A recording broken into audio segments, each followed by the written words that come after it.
तिमिरान्धस्य ज्ञानाञ्जनशलाकया चक्षुरुन्मीलितं येन तस्मै श्रीगुरवे नमः। श्रीचैतन्यमनोभीष्टं स्थापितं येन भूतले स्वयं रूप कदा मह्यं ददाति स्वपदान्तिकं। वन्देऽहं श्रीगुरु श्रीयुतापदकमलं श्रीगुरून् वैष्णवांश्च श्रीरूपं साग्रजातां सगना रघुनाथान्वितं तं सजीवं साद्वैतं सावधूतं परिजनासहितं कृष्णचैतन्यदेवं श्रीराधा कृष्णपादान् सगना ललिता श्रीविशाखान्वितांश्च। नमो विष्णुपादाय कृष्णपृष्ठाय भूतले श्रीमते भक्तिवेदान्त स्वामिनिति नामिने। नमस्ते सरस्वती देवे गौरवाणी प्रचारिणे निर्विशेष शून्यवादी पाश्चात्यदेशधारिणे। वाञ्छाकल्पतरुभ्यश्च कृपासिन्धुभ्येव च पतितानां पावनेभ्यो वैष्णवेभ्यो नमो नमः। नमो महावदन्याय कृष्णप्रेमप्रदायते कृष्णाय कृष्णचैतन्य नाम्ने गौरतिषे नमः। हे कृष्ण करुणा सिंधु दीनबंधु जगत्पते गोपेशा गोपिका कांता राधा कांता नमोस्तुते। तप्त कांचन गौरांगी राधे वृंदावनेश्वरी वृषभानुसुते देवी प्रणमामि हरिप्रिये। जय श्री कृष्ण चैतन्य प्रभु नित्यानंद श्री अद्वैत गदाधर शिवासादि गौर भक्तवृंद। हरे कृष्णा कृष्णा कृष्णा हरे हरे हरे राम राम राम हरे हरे। हरे कृष्ण।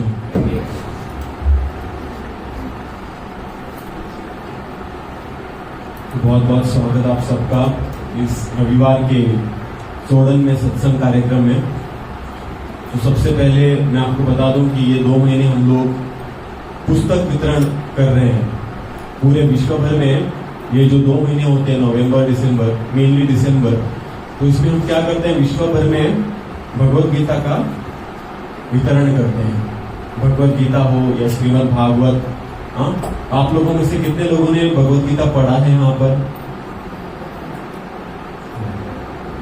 भगवत गीता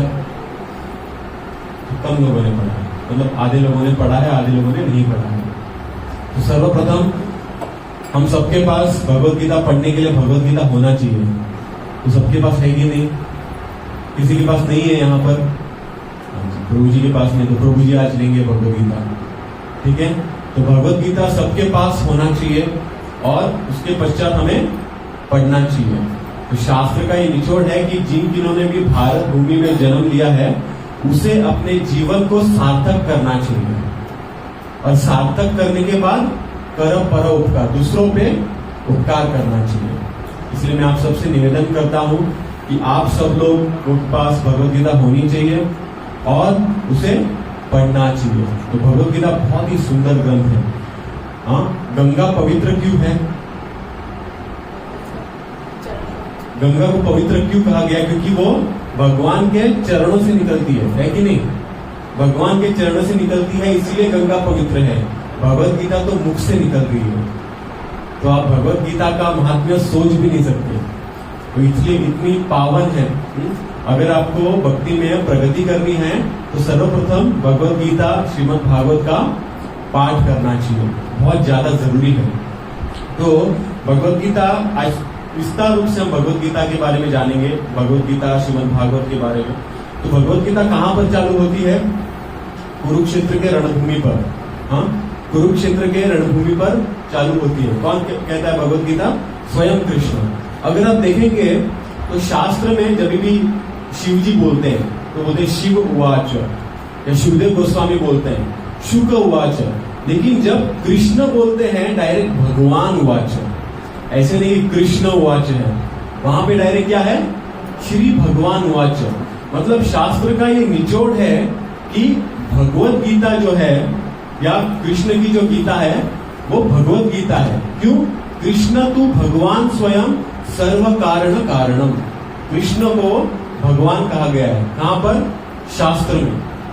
इसीलिए शास्त्र में कृष्ण को अवतार कहा नहीं गया है। कभी कभी हम कहते हैं कृष्ण अवतार है, लेकिन श्रीमद् भागवत यदि आप पढ़ेंगे तो कृष्ण को वहां पर अवतारी कहा गया है। अवतारी का मतलब सभी अवतारों के स्तोत्र है, उसे कहते हैं अवतारी। इसीलिए श्रीमद् भगवत गीता जो है स्वयं कृष्ण की वाणी है। इसे भगवत गीता डायरेक्ट कहा गया है, कृष्ण गीता नहीं, डायरेक्ट भगवत गीता। कहां पर कही गई है? कुरुक्षेत्र में। ये बहुत ही खास है। देखिए, कई लोगों की ये धारणा होती है कि भगवत गीता उन लोगों के लिए है जो रिटायर्ड हो चुके हैं, हाँ, जिनका 60+ उम्र हो चुका है, सब रिटायरमेंट हो चुका है, कोई मरने की कगार पे है तो उसे भगवत गीता सुनाई जाती है। तो कई लोगों की ये धारणा होती है। तो यहां पर सबसे पहले धारणा को निकाल रहे हैं भगवान। कैसे? भगवत गीता किसको सुना रहे हैं? अर्जुन को।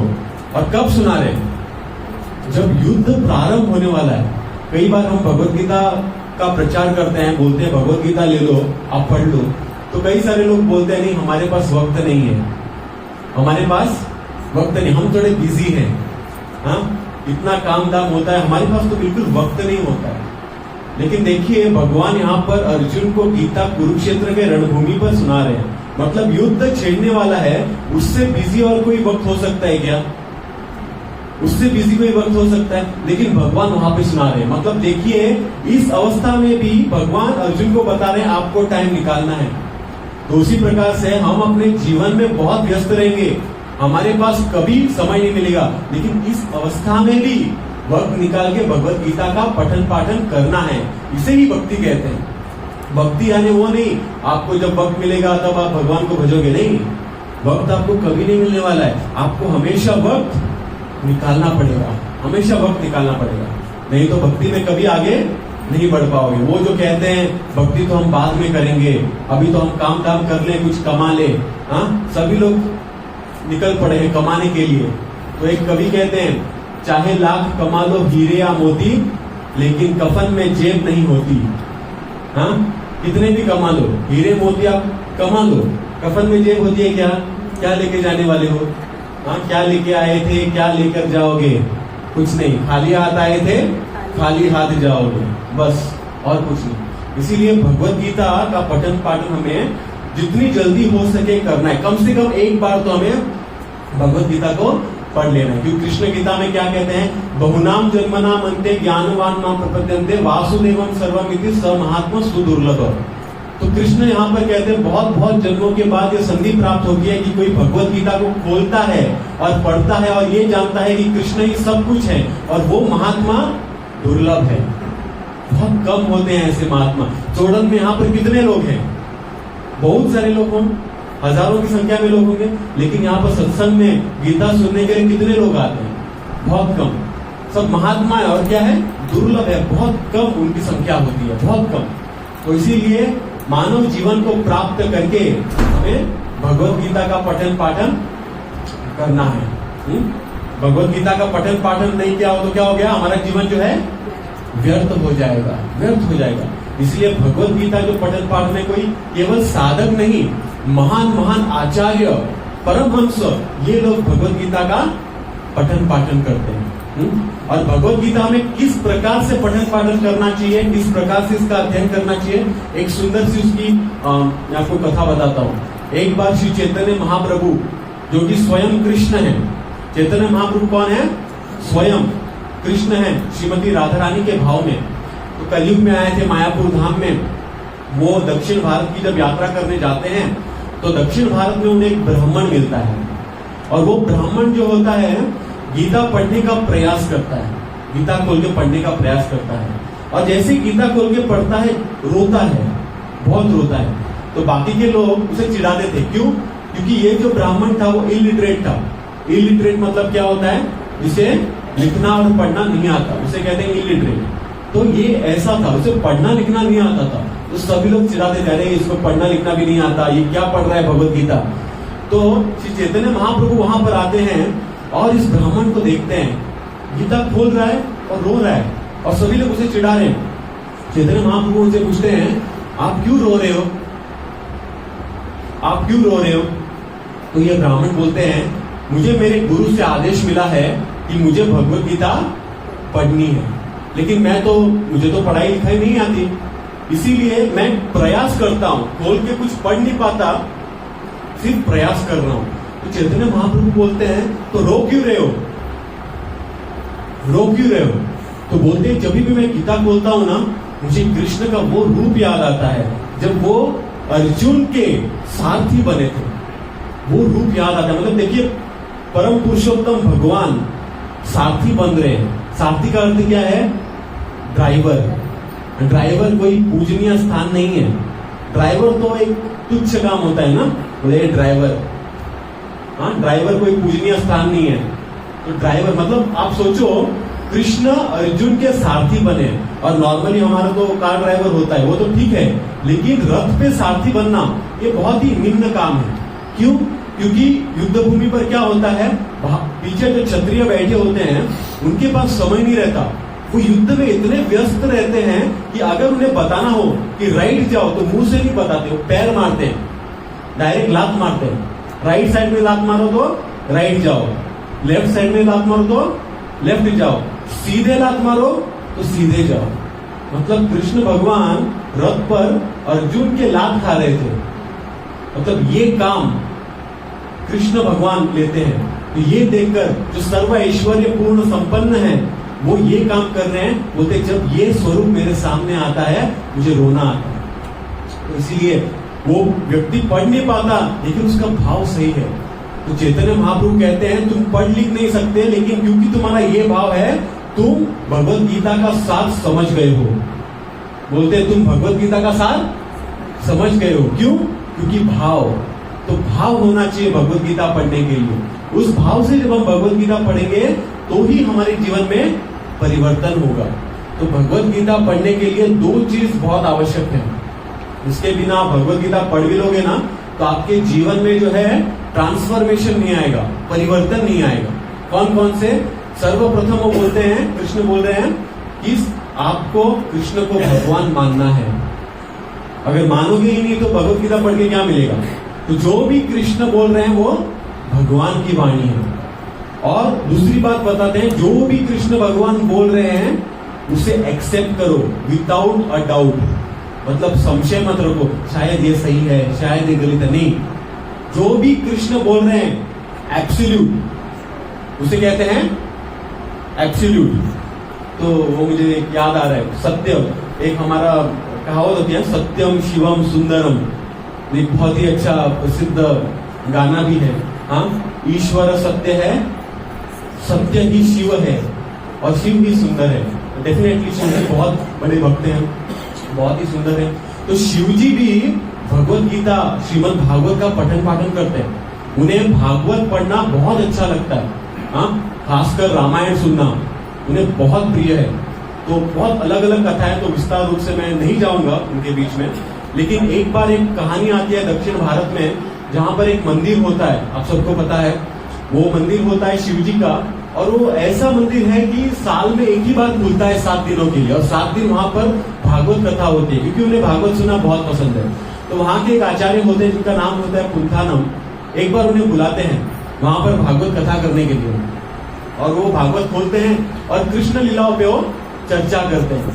और वो भागवत खोलते हैं, एक प्रसंग निकल के आता है कि कृष्ण रुक्मिणी जी को चिढ़ा रहे हैं। आप सबको प्रसंग पता है ना? कृष्ण रुक्मिणी जी को चिढ़ाते हैं, बहुत ही सुंदर। अगर आप भागवत पढ़ेंगे ना तो कृष्ण और रुक्मिणी जी का विवाह, मतलब देखिए, रुक्मिणी जी का जो विवाह होता है वो किसके साथ ठहरा हुआ होता है? शिशुपाल के साथ। हाँ, रुक्मिणी जो उनके भाई होते हैं उनका विवाह जो है अरेंज कर देते हैं, किसके साथ? शिशुपाल के साथ। तो विवाह होने वाला है कल, और रुक्मिणी जी लेटर लिख रही है, किसको? कृष्ण को, कि आओ और मुझे किडनैप करके लेके जाओ। मतलब देखिए, पहला लव लेटर उस समय का, तो लव लेटर देते हैं।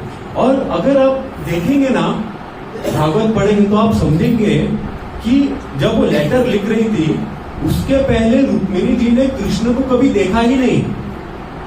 मतलब ऐसे व्यक्ति को आप लव लेटर लिख रहे हो जिसे आपने कभी देखा ही नहीं।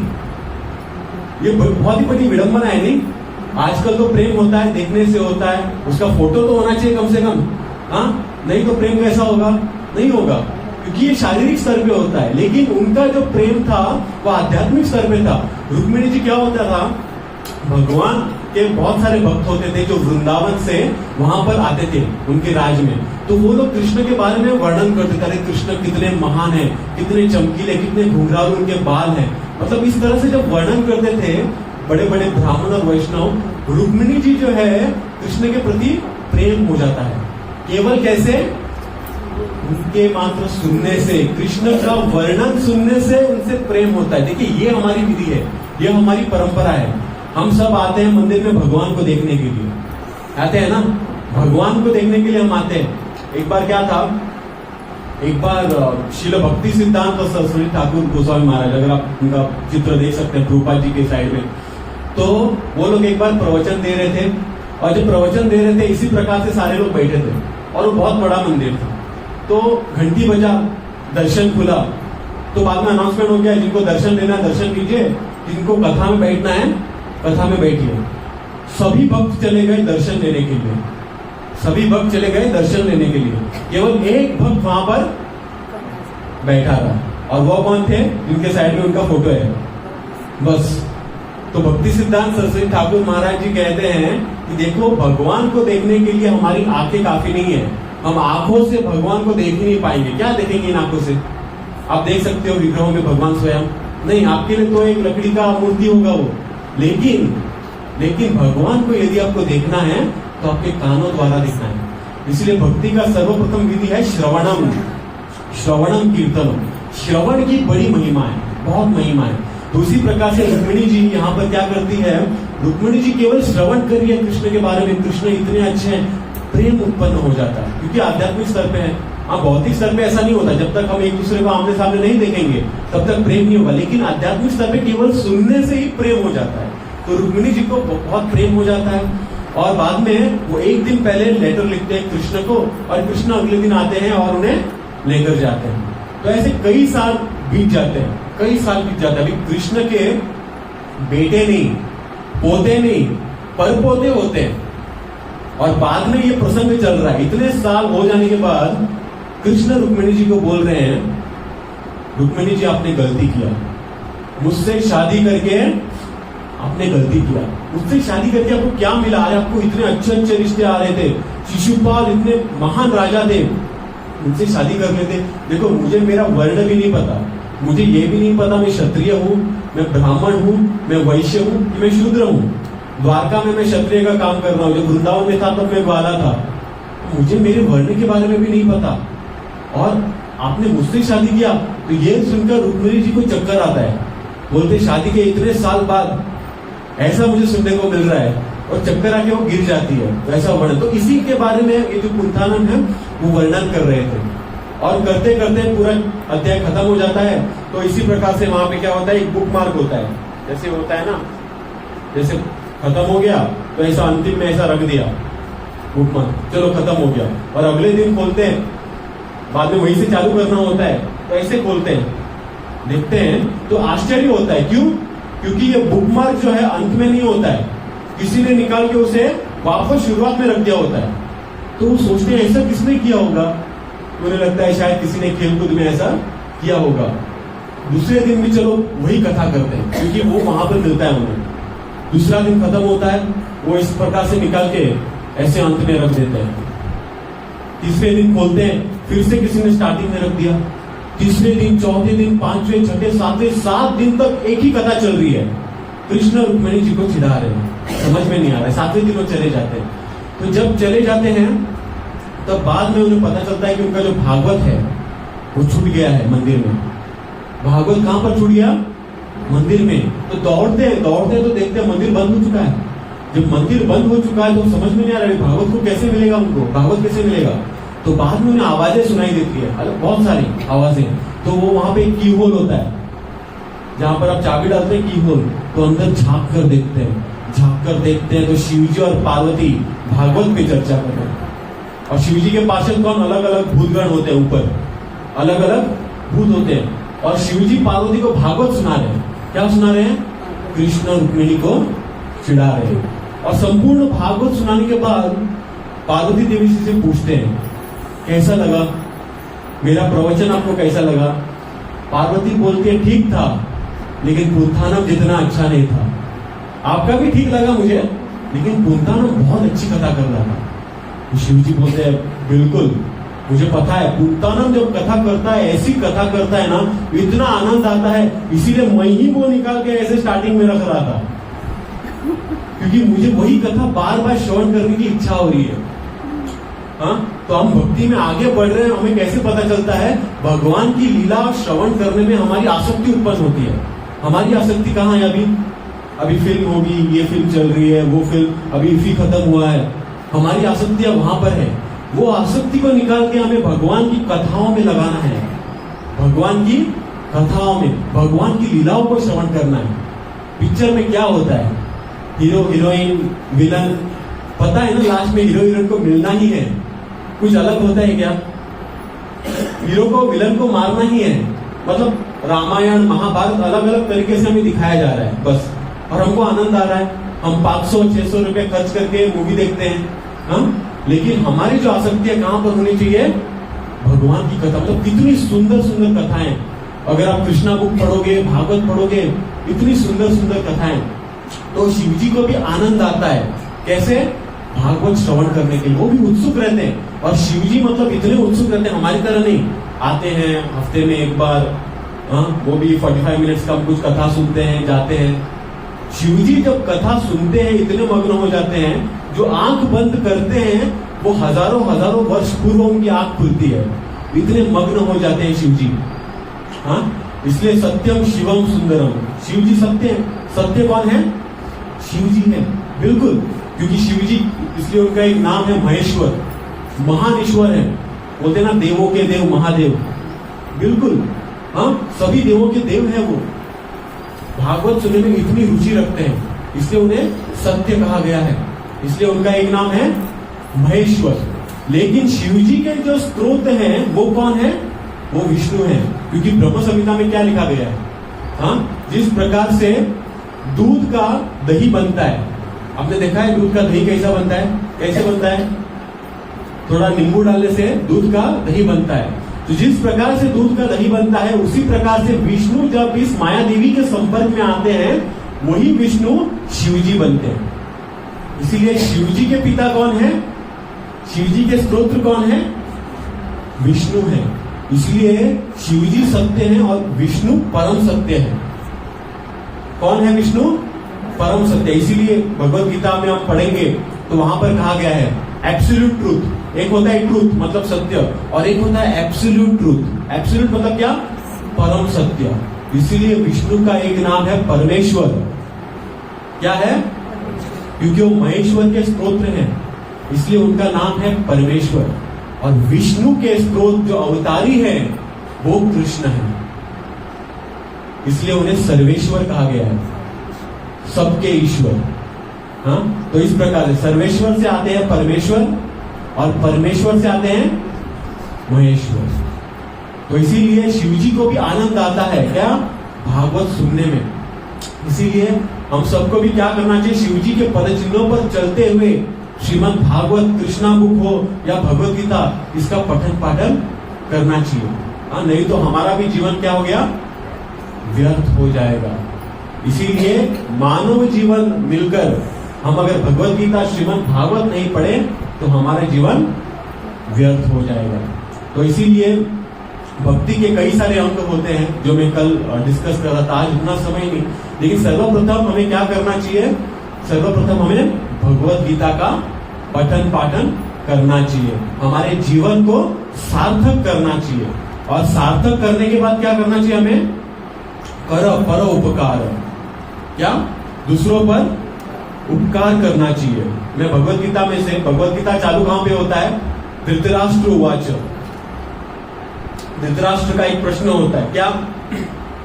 धर्म क्षेत्रे कुरुक्षेत्रे समवेता युयुत्सवा माम कहा पांडवाश्चैव किम अकुर्वत संजय। तो इस प्रकार से वो प्रश्न करते हैं कि मेरे पुत्र और पांडव के पुत्र, मतलब यहाँ पर एक एक श्लोक हम लेंगे ना तो एक पूरा लेक्चर निकल जाएगा एक श्लोक पे। एक श्लोक पे अगर आप भगवत गीता ठीक तरह से, आप लोगों में से अगर किसी ने भगवत गीता का कोर्स नहीं किया है तो तो आप भगवत गीता का कोर्स कीजिए, मतलब इतना सुंदर है, आपको हर एक श्लोक पे एक एक प्रवचन मिल जाएगा।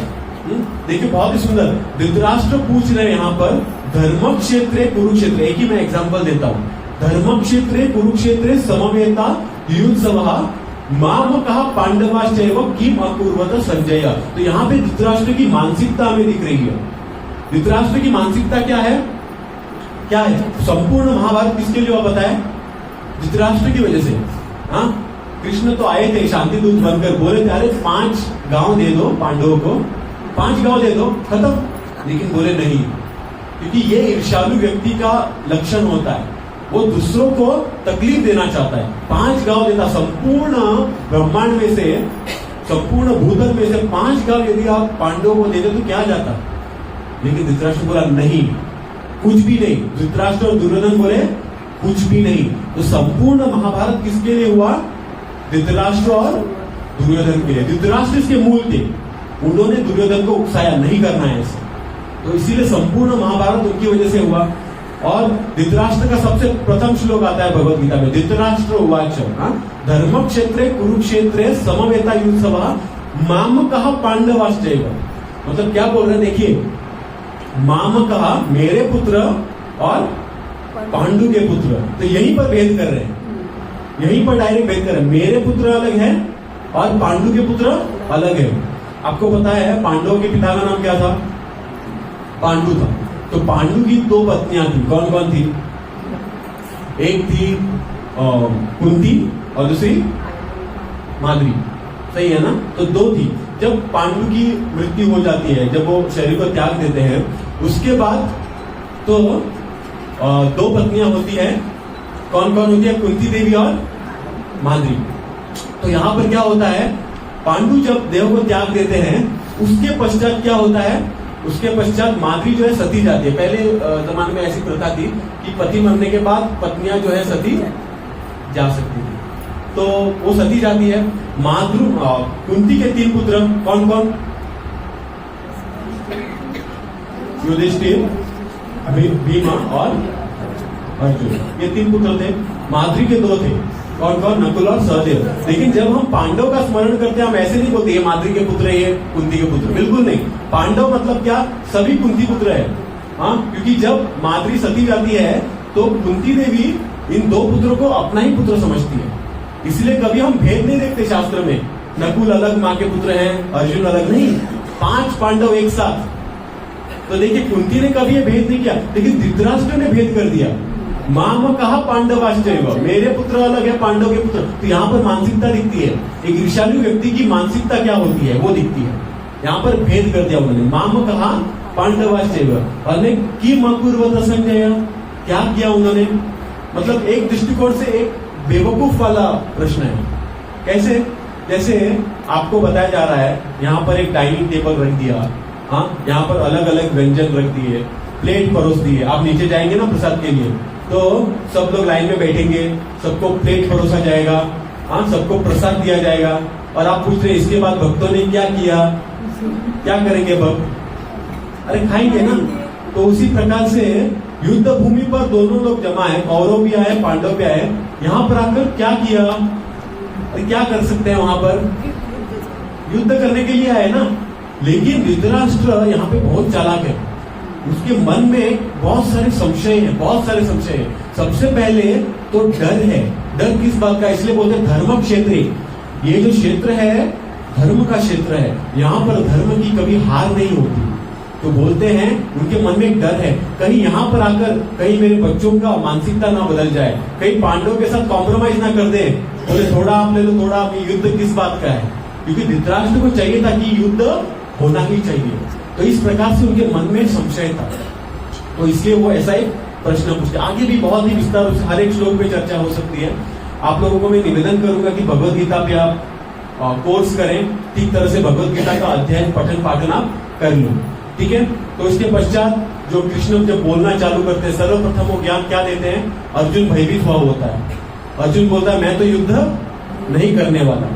फिर अर्जुन बताते हैं देहिनो अस्मिन् यथा देहे कौमारम यौवनम जरा तथा देहांतर प्राप्तिर दीर्घ सत्रणम हुयति। सबसे पहला ज्ञान जो कृष्ण अर्जुन को देते हैं वो क्या है?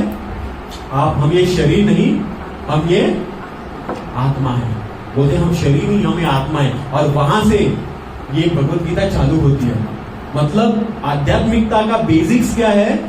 हम ये शरीर नहीं, हम ये आत्मा है। अगर हमें भक्ति में प्रगति करना है तो सर्वप्रथम ये जान लेना है कि हम ये शरीर नहीं, हम ये आत्मा है। अगर ये ही नहीं जान पाएंगे तो आगे बढ़ ही नहीं पाएंगे, आगे कोई रास्ता ही नहीं है।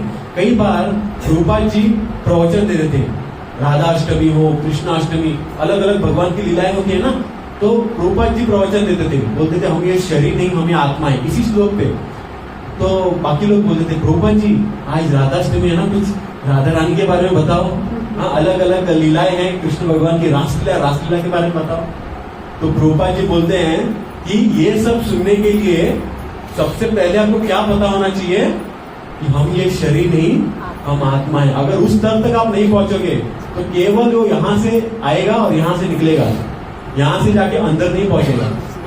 इसीलिए सर्वप्रथम हमें ये ज्ञान होना, एक तो है कि भगवत गीता में हाँ हम शरीर नहीं, हम आत्मा है, सब लोगों को पता ही होगा हम शरीर नहीं, हम आत्मा है।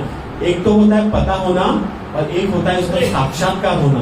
ये साक्षात्कार होने के लिए हमारा पूरा जीवन निकल जाएगा, हमारा पूरा जीवन निकल जाएगा। यदि हमें साक्षात्कार हो जाए कि हम ये शरीर नहीं, हम ये आत्मा है, तो क्या हम टाइम बर्बाद करेंगे, बाह्य वस्तु में टाइम बर्बाद करेंगे? बिल्कुल नहीं। हमको पता पढ़ना भी नहीं पड़ेगा, किसी ने हमें बताना नहीं पड़ेगा, हमको बताना पड़ता है ना, वह माला जपो यार, सत्संग में आओ, 2 माला करो, 3 माला करो, बताना पड़ता है कि नहीं? हाँ? क्योंकि भक्ति के भी अलग अलग स्तर होते हैं। जैसे मैंने बताया था पिछली बार, कौन कौन से स्तर होते हैं? साधना भक्ति, भाव भक्ति और प्रेम भक्ति। अभी हम साधक हैं, हमें बताना पड़ रहा है चलो माला करो यार, 16 माला करनी है। बहुत सारे लोगों का कमिटमेंट होता है कि हम 16 माला करेंगे, तो करना पड़ता है, मन को समझाना पड़ता है, कोई बात नहीं कर ले। लेकिन जब हम प्रेम भक्ति में पहुंचते हैं तो हमको बताना नहीं पड़ता है। साक्षात्कार जब हो जाता है हमें तो कोई बताएगा नहीं, अरे 16 माला, उस बात 16 माला क्या, हम अपने बीड़ बैग जो होता है उसमें काउंटर रखते हैं ना, वो रखने का भी जरूरत नहीं पड़ेगा। अभी हमारा दृष्टि बीड़ से ज्यादा वो काउंटर पे होता है, गिर रहा है, 1 2 2 ऐसा गिर रहा है कि नहीं, तो उसमें आनंद आता है ज्यादा, माला से ज्यादा वो काउंटर को देख के आनंद आता है। हाँ, लेकिन बाद में क्या होगा, बाद में काउंटर भी रखने का जरूरत नहीं पड़ेगा, बाद में 16 माला क्या, बाद में तो नाम ही नाम होगा। तो इस प्रकार से तो ये हमें साक्षात्कार होना चाहिए। ये केवल एक श्लोक नहीं है, श्लोक तो गीता में बता ही नहीं है, तो जान लेना नहीं है, इसको अपने हृदय में उतारना है। हाँ, इसीलिए भागवत को हमें क्या करना है, पीना है। जिस प्रकार से हम पानी पीते हैं ना, पिबंती भगवत गीता, भगवत गीता को पूरा पीना है इस प्रकार से। तो इसी प्रकार से बाद में कृष्ण जो है अलग अलग योग पद्धति का वर्णन करते हैं, बोलते हैं कर्म योग, ज्ञान योग, ध्यान योग और भक्ति योग। और बाद में कहते हैं योगी नाम अपनी सर्वेशम, सभी योगियों में से श्रेष्ठ वो है जो मेरे भक्ति में मग्न हो जाता है, जो मेरी भक्ति करता है। तो इस प्रकार से बाद में कहते हैं मन मना भव मद भक्तो मध्याजी माम नमस्कुरु मामे वैसी सत्यम थे प्रतिजानी प्रियोसी में। बाद में भगवत गीता के अंत में बोलते हैं मन मना भव मद भक्तो, मेरे भक्त जो है मेरी भक्ति करते हैं। मेरी भक्ति किस प्रकार से करते हैं, श्रवणम कीर्तन करके। सर्वप्रथम मेरे बारे में श्रवण करते हैं और मेरे बारे में कीर्तन करते हैं।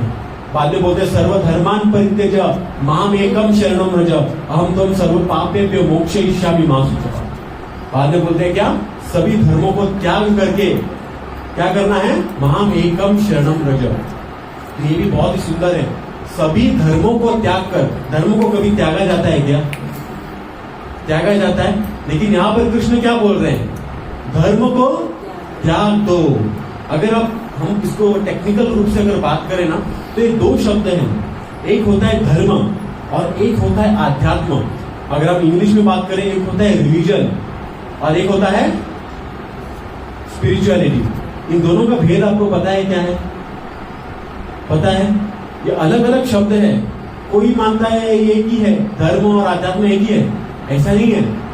ये जो टर्म होता है रिलीजन, धर्म जो होता है वो हमारे शरीर से संबंधित होता है, और आध्यात्म जो होता है स्पिरिचुअलिटी, वो हमारी आत्मा से संबंधित होता है। धर्म बदल सकते हैं। अभी आपको हिंदू घर में जन्म मिला है तो आप बोलेंगे मैं हिंदू हूं, किसी को मुस्लिम घर में जन्म मिला वो बोलेंगे मैं मुस्लिम हूं।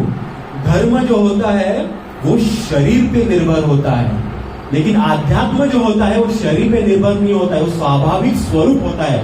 जीवेर स्वरूप होए कृष्णेर नित्य दास, जीव का जो स्वरूप होता है आत्मा, तो उसे कहते हैं आध्यात्म। ठीक है, तो यहां पर कृष्ण क्या कह रहे हैं? सर्व धर्मान परित्यज, अपने जितने भी शारीरिक स्तर पे जितने भी कार्य कर रहे हो उसे त्याग दो। शारीरिक स्तर के जो कार्य हैं उसे त्याग दो। माम एकम शरणम व्रज, मतलब आध्यात्मिकता को स्वीकार करो। भगवान की शरण जाना यानी आध्यात्मिकता को स्वीकार करना। इसलिए भक्ति क्या है? भक्ति आध्यात्म है, वो कोई धर्म नहीं है। भक्ति धर्म नहीं है, वो क्या है? वो आध्यात्म है। हाँ, हमारी आत्मा का स्वरूप है। इसलिए भगवान क्या कह रहे हैं? सर्व धर्मान परित्यज, शारीरिक स्तर को त्याग दो। ऐसे नहीं वो बोल रहे हिंदू धर्म त्यागो, मुस्लिम धर्म, उस वक्त तो कोई धर्म ही नहीं था, केवल एक धर्म था। तो सारे शारीरिक संबंध को त्यागो और भक्ति में लग जाओ। ये शारीरिक स्तर पे नहीं है, ये आध्यात्मिक स्तर पे है। तो इसीलिए हमें क्या करना चाहिए? भगवान की भक्ति करनी चाहिए। और किस प्रकार से करते हैं? किस प्रकार से हमें भक्ति करनी चाहिए? उसके लिए फॉर्मूला क्या है? ABCD है।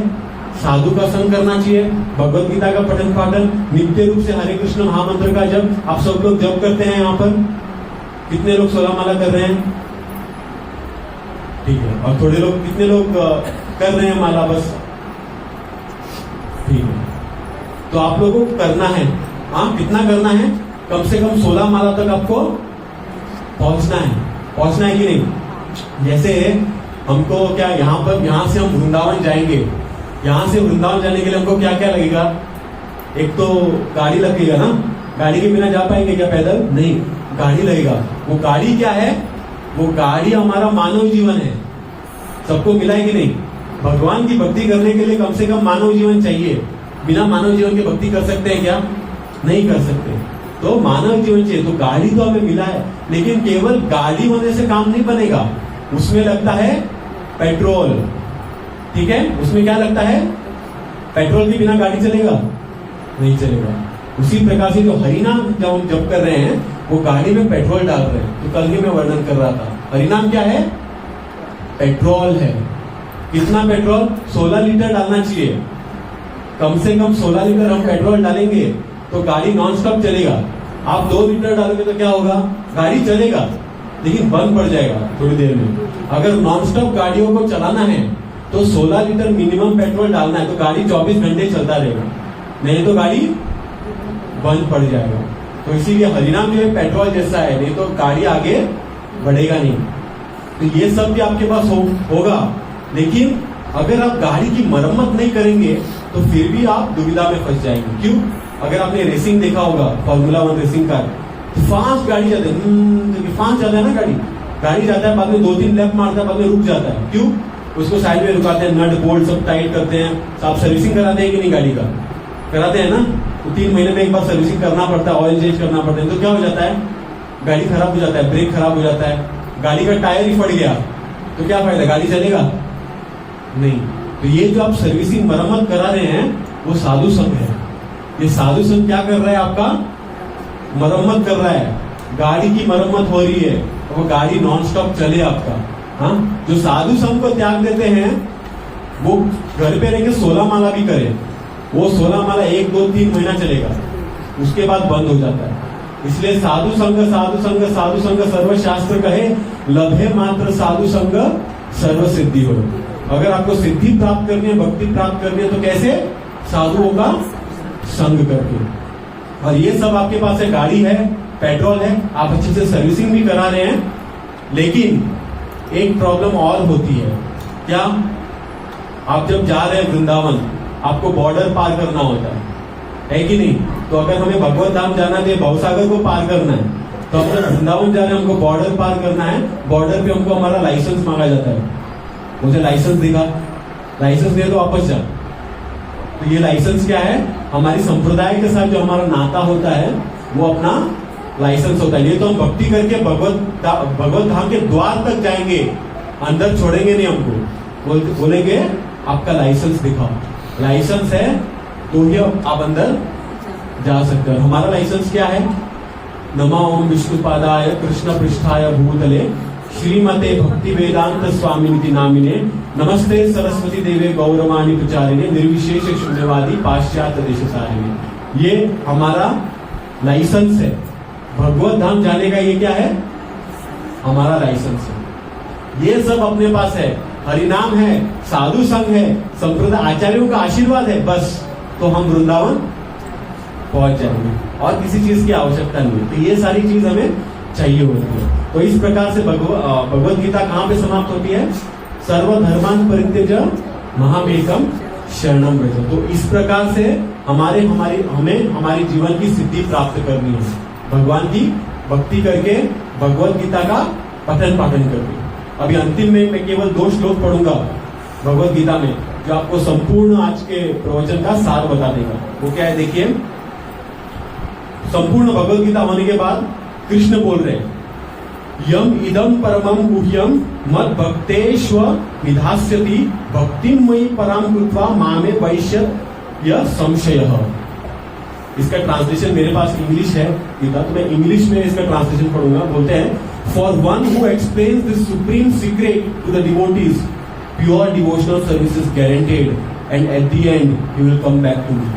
मतलब यहाँ पर कृष्ण क्या बोल रहे हैं? ये जो संवाद है भगवत गीता का, जो कृष्ण और अर्जुन के बीच में जो संवाद है, ये जो गीता है दूसरों को पढ़ाता है या दूसरों को देता है, ये ज्ञान जो दूसरों को देता है, जो ये पुस्तक दूसरों को देता है, वो 100% भगवान गारंटी ले रहे हैं, मेरे धाम में वापस लौट कर आएगा। 100% यहाँ पर गीता का वचन है। और बाद में बोलते हैं कृष्ण, न च तस्मान मनुष्येषु कश्चिन में प्रिय कृतम भविता न च में तस्माद अन्य प्रियतरो भुवि। देखिए कृष्ण भगवान क्या बोल रहे हैं, there is no servant in this world more dear to me than he, nor will there ever be one more dear. Krishna भगवान बता रहे हैं, उस व्यक्ति से मुझे अन्य कोई व्यक्ति प्रिय नहीं है, जो व्यक्ति ये भगवत गीता दूसरों को देता है। ये जो भगवत गीता है दूसरों को देता है, उस व्यक्ति से बड़ा व्यक्ति मेरे लिए और कोई व्यक्ति नहीं। तो आपको भगवान को प्रसन्न करना है तो कैसे? प्रचार करके। प्रचार कैसे करना है आपको? ये पुस्तक हर घर में पहुंचाना है, हर घर में पहुंचाना है। और ये काम कौन करेगा? भगवान करेंगे खुद।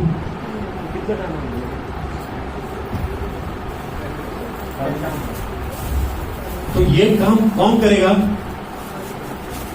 ये काम आपको करना है, किसी और को नहीं करना है। ये काम जो है आपका है, क्योंकि भगवत गीता में कुरुक्षेत्र के रणभूमि पे अगर आप कृष्ण लीलाओं का श्रवण करेंगे तो कृष्णा ने कितने असुरों को मारा नहीं? अघासुर को मारा, बकासुर को मारा, पूतना को मारा, कंस को मारा। अरे ये महान महान राक्षस लोग थे, उनका वध किया। ये दुर्योधन, कर्ण, अश्वत्थामा, ये किस खेत की मूली थे? हाँ, अगर भगवान इन सब राक्षसों को मार सकते हैं तो ये छोटे छोटे जो मनुष्य उनको नहीं मार सकते क्या? उनको नहीं मार सकते? मार सकते हैं आराम से, बड़ी क्या बात थी। लेकिन भगवान बोले मैं नहीं, ये अर्जुन तुमको करना है, मैं कुछ नहीं करने वाला। इसीलिए Krishna kills powerful demons. Krishna शक्तिशाली लोगों को मारते हैं। Krishna kills powerful demons but he lets popular demons to be killed by his devotees. जो प्रसिद्ध होते हैं ना, वो भक्तों को बोलते हैं आप मारो उनको। हाँ, इस्कॉन में आने से पहले हमने सुना था ना, दुर्योधन का वध हुआ, कर्ण का वध हुआ। किसने सुना था क्या?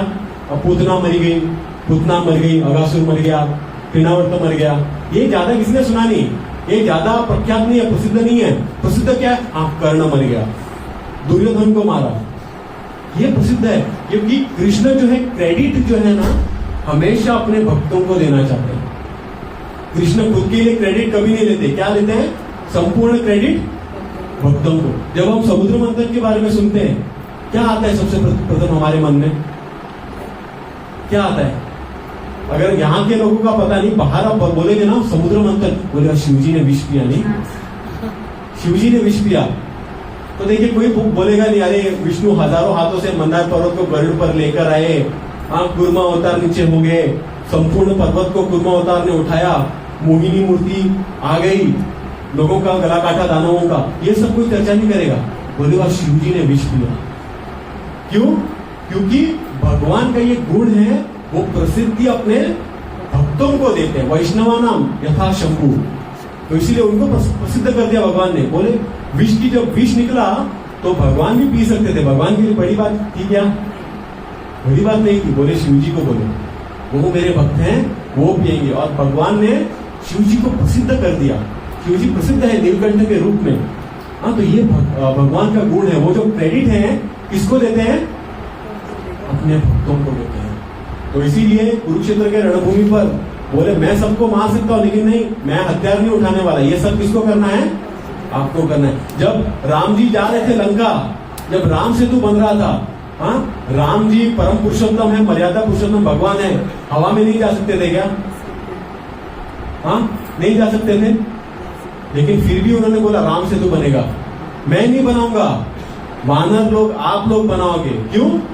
इस तरह से भगवान सबको अपनी सेवा में लगाते हैं। आध्यात्मिक जगत में दो कार्य होते हैं, दो कार्य नहीं होते। इस भौतिक संसार में वो दो कार्य होते हैं जो आध्यात्मिक जगत में नहीं होता, जिसके लिए स्पेशली भगवान इस संसार में आते हैं। आपको पता है भगवान इस संसार में आते हैं क्योंकि ऐसे दो कार्य होते हैं जो आध्यात्मिक जगत में नहीं होते। कौन कौन से पता है आपको? आध्यात्मिक जगत में लड़ाई झगड़ा नहीं होता, जो यहां पर हर घर में होता है। लड़ाई झगड़ा नहीं होता, वहां पे कोई किसी को मारता नहीं है, वहां पर सब लोग सत्संग करते हैं बस। लेकिन वो रस आस्वादन, वीर्य रस जो होता है, वो आस्वादन करने के लिए भगवान आते हैं, और अपने लीलाओं में किसको लेते हैं? अपने भक्तों को ही लेते हैं। हिरण्याक्ष हो, हिरण्यकशिपु हो, ये जो अलग अलग भक्त हैं जो यहाँ पर भगवान की लीलाओं में भाग लेने के लिए आए, रावण हो, कुंभकर्ण हो, शिशुपाल, ये सब कौन है? भगवान के ही पार्षद है। आध्यात्मिक जगत में भगवान उन्हें बुलाते हैं और उनके साथ वीर्य रस का आस्वादन करते हैं, पहला। और दूसरा क्या? प्रचार कार्य नहीं होता। प्रचार किसे किया जाता है? जिसको पता नहीं। हम लोग आपको बोलते हैं भगवत गीता पढ़ो, क्यों? क्योंकि आपके पास है नहीं, या आपने शायद पढ़ा नहीं होगा। आध्यात्मिक जगत में तो सबको पता है, भगवत गीता पता है, भागवत वही चर्चा होती है, उनका वही बिजनेस है और कुछ नहीं। वो लोग और कुछ कार्य नहीं करते, केवल भगवान की भक्ति करते हैं। तो ये दो कार्य आध्यात्मिक जगत में नहीं होते, केवल इस संसार में होते हैं। क्या? लड़ाई झगड़ा और प्रचार। ये प्रचार के लिए भगवान स्वयं भी कर सकते थे, लेकिन नहीं, ये सेवा उन्होंने अपने भक्तों के लिए रखी है, हम सब के लिए रखी है। इसलिए मैं आप सब लोगों से निवेदन करता हूं कि ये जो आखिरी के 2 महीना, ये महीना तो खत्म हो गया नवंबर, आज से 1 तारीख है ना, तो 1 ही महीना है अपने पास, और हमारा लक्ष्य है कि पूरे पणजी, तालिगांव, चोड़न, पोरोरिम में कम से कम हम 1500 पुस्तकों का वितरण करें। तो ये हमारा टारगेट है। 1500, अभी मुझे लगता है 200-300 तक पहुंचा होगा। चोड़न का आज चालू हो जाए। तो आप सब लोगों को निवेदन है, आपको किसी को भेंट करना हो, आप लोग क्या मिठाई देते हैं, क्या क्या देते हैं आप लोग? ड्रेस देते हैं, और क्या देते हैं? हमारे जो प्राइम मिनिस्टर है, जब वो किसी अन्य प्राइम मिनिस्टर से मिलते हैं तो क्या भेंट करते हैं? भगवत गीता। देखा है ना आपने, फोटो देखा है? तो आप लोगों को भी भगवत गीता देनी है दूसरों को। तो भगवान बता रहे हैं उस व्यक्ति से प्रिय और मुझे कोई व्यक्ति नहीं है जो दूसरों को भगवत गीता देता है। तो आप अगर चाहे तो स्पॉन्सर कर सकते हैं, 10 गीता, 12 गीता। बहुत से लोग, कई सारे 3 भक्तों ने हमको 108 भगवत गीता भेज दी है। तो हम क्या करते हैं, आप जब स्पॉन्सर करते हैं, हम लोग स्कूल्स में जाते हैं, जो गरीब बच्चे होते हैं तो उनको ये फ्री में देते हैं, क्योंकि वो तो कमाते नहीं है, तो स्कूल्स में जाते हैं और फ्री में ये पुस्तक हम देते हैं। तो आप स्पॉन्सर कर सकते हैं पूरे साल के लिए। अगला 2025 आप कैलकुलेट कीजिए कितनी शादियों में आपको जाना है, कितने बर्थडेज हैं, क्या क्या है, वो पूरा लिस्ट बना दीजिए। 20-25 तो होगा, मैं बोल रहा हूं। तो 20-25 भगवत गीता का पूरा स्टॉक आप लेके रख दो, क्योंकि इस महीने में भगवत गीता को पुश करने के लिए हम लोग क्या करते हैं, थोड़ा जो गीता है उसका जो दाम है थोड़ा कम करते हैं। जैसे इंग्लिश का रेट है 280 रुपीज, लेकिन उसका एक्चुअल प्राइस क्या है 350। ठीक है, तो इस प्रकार से थोड़ा दाम कम करके हम लोग देते हैं ताकि ज्यादा भगवत गीता का प्रचार हो पाए। तो अंत में बस केवल आपको एक कहानी सुना के मैं बंद करूंगा। हाँ, एक ही कहानी, बस 2 मिनट। तो सबके पास भगवत गीता है तो अच्छी बात है। भगवत गीता किसके पास है तो आप उनको कृष्णा बुक दे दीजिए। कृष्णा बुक जहाँ पे सारी कृष्ण भगवान की लीलाएं हैं। ये बुक भी बहुत ही खास है। प्रभुपाद जी ने भागवत लिखने से पहले कृष्णा बुक लिख दिया क्योंकि उन्हें पता नहीं था इतने समय तो कोई जीवित रह पाएंगे कि नहीं। कृष्णा बुक जो है भागवत का 10वां स्कंद है जहां पर सारी कृष्ण भगवान की लीलाएं हैं। हाँ, भागवत जो है कृष्ण के अंग के समान माना गया है। जैसे पहले 2 अध्याय है, पहले 2 स्कंद भगवान के पैर हैं, दूसरे 2 स्कंद उनकी जंगा है। उसी प्रकार से जो कृष्णा बुक है भागवत का 10वां स्कंद जो है भगवान के मुख के समान माना गया है। इसमें भगवान कृष्ण की अलग अलग लीलाएं हैं। तो प्रभुपाद जी पूरा पुस्तक लिखते हैं और अपने शिष्य को कहते हैं कोई अगर ये पूरा कृष्णा बुक पढ़ ले ना, पूरा कोई कृष्णा बुक पढ़ ले तो उसे भगवान प्रेम की प्राप्ति हो जाएगी। कोई कृष्णा बुक पूरा पढ़ ले तो उसे कृष्ण प्रेम की प्राप्ति हो जाएगी। हमारे पास कृष्णा बुक है क्या इधर? 1 कॉपी। तो देखिए ये महिमा है कृष्णा बुक की। बाद में बोले चलो इस कलयुग के व्यक्ति सब बिजी हैं, पूरा नहीं पढ़ पाए, आधा पढ़ लिया ना फिर भी कृष्ण प्रेम की प्राप्ति हो जाएगी। बाद में बोले कोई बहुत ज्यादा बिजी होगा, आधा भी ना पढ़ पाए, 1 चैप्टर पढ़ ले फिर भी कृष्ण प्रेम मिल जाएगा। 1 चैप्टर कितना समय लगता है? 1-2 घंटा। बोलते फिर भी बिजी हो गया। बोलता है 1 पेज भी किसी ने पढ़ लिया ना फिर भी कृष्ण प्रेम मिल जाएगा। बोले चलो 1 पेज छोड़ो, 1 पैराग्राफ आप पढ़ लो फिर भी आपको कृष्ण प्रेम मिल जाएगा। बोलते हैं 1 पैराग्राफ भी छोड़ो यार, एक कलयुग के जीव है। 1 पैराग्राफ छोड़ो, 1 लाइन पढ़ दिया ना किसी ने, 1 लाइन भी छोड़ो, 1 शब्द पढ़ लो। ये कृष्णा बुक का 1 शब्द पढ़ लो क्योंकि हर एक शब्द स्वयं कृष्ण है। इसका जो हर एक शब्द है स्वयं कृष्ण है। हाँ, एक बार एक श्री संप्रदाय के बहुत ही प्रमुख आचार्य थे जो कृष्णा बुक पढ़ रहे थे। हमारे संप्रदाय के नहीं थे, 4 संप्रदाय, ब्रह्म, रुद्र, कुमार, श्री। तो श्री संप्रदाय के एक आचार्य पढ़ रहे थे कृष्णा बुक। ये बोले ये प्रभुपाद जी ने लिखा ही नहीं है, ये प्रभुपाद जी की वाणी नहीं है, ये तो स्वयं कृष्ण ने लिखा है। ये कृष्ण ने प्रभुपाद जी द्वारा लिखा है। तो हमारे संप्रदाय के आचार्य है भी नहीं और ये श्री संप्रदाय के व्यक्ति बोल रहे हैं कि ये जो कृष्णा बुक है स्वयं कृष्ण की वाणी है। तो बहुत खास है। किसी के पास गीता बोलेंगे मैं हमारे पास है तो आप उन्हें कृष्णा बुक भेंट करो, आप स्पॉन्सर करो जितना हो सकता है। हमारे पास सारे लैंग्वेजेस उपलब्ध हैं। तो अंतिम में बस इतना ही कि आप सब लोग इसमें भाग लें। हमारा नीचे जो है भगवत गीता कृष्णा बुक का काउंटर लगेगा। आप सब लोग हो सकते हैं अपने लिए लेकर चाहिए, दूसरों के लिए स्पॉन्सर कीजिए और हर घर गीता अभियान में हमारा साथ दीजिए। ठीक है? हरे कृष्ण।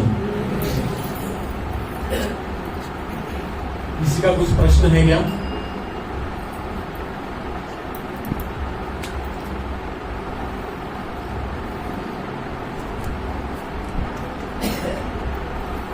ठीक है, मैं आशा करता हूं आप सब लोग मदद करेंगे और ये गीता को दूसरी जगह पहुंचाने में मदद करेंगे। आप थोड़ी अपनी बुद्धि का प्रयास कीजिए। कहीं अगर मंदिर है, बहुत सारे लोग आते हैं, हम स्टॉल लगा सकते हैं वहां पर, तो आप बता सकते हैं हमारे कुछ वॉलंटियर्स हैं, हम जाके वहां पर स्टॉल इत्यादि लगा सकते हैं। ठीक है? हरे कृष्ण।